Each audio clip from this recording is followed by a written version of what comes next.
കോഴിക്കോട് പന്തീരാങ്കാവിൽ വാടക വീട് കേന്ദ്രീകരിച്ച് ലഹരി വിൽപ്പന നടത്തുന്ന പ്രതി ഓടി രക്ഷപ്പെട്ടു. പോലീസിനെ കണ്ടതോടെയാണ് പ്രതി ദിൽഷാദ് ഓടി രക്ഷപ്പെട്ടത്.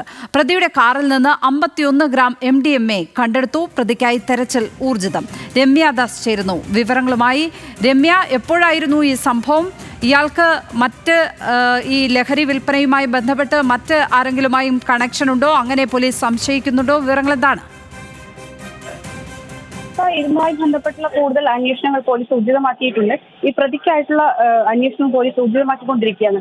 ഈ ഓട്ടുംപ്ര ഈ വാടക വീട് കേന്ദ്രീകരിച്ച് ഇത്തരത്തിൽ ലഹരിയുമായി ബന്ധപ്പെട്ട് ലഹരി കച്ചവടം നടക്കുന്നു എന്നുള്ള പോലീസിനും അതുപോലെ തന്നെ ഡാൻസ് ആവിനും ലഭിച്ച രഹസ്യ വിവരത്തിന്റെ അടിസ്ഥാനത്തിലായിരുന്നു ഈ അന്വേഷണം പോലീസ് നടത്തിയിരുന്നത്.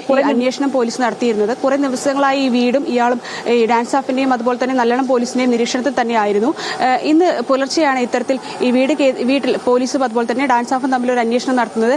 ഇതിനിടയിലാണ് ഈ പ്രതി ഓടി രക്ഷപ്പെട്ടിട്ടുള്ളത്. പന്തീരങ്കാവ് എടങ്കുറ്റി പുറത്ത് ദിൽഷാദാണ് ഇത്തരത്തിൽ പോലീസിനെ കണ്ടതോടുകൂടി ഓടി രക്ഷപ്പെട്ടത്. ഇയാളുടെ കാറിൽ നിന്നും ഏകദേശം 51 ഗ്രാം MDMA കണ്ടെടുത്തിട്ടുണ്ട്.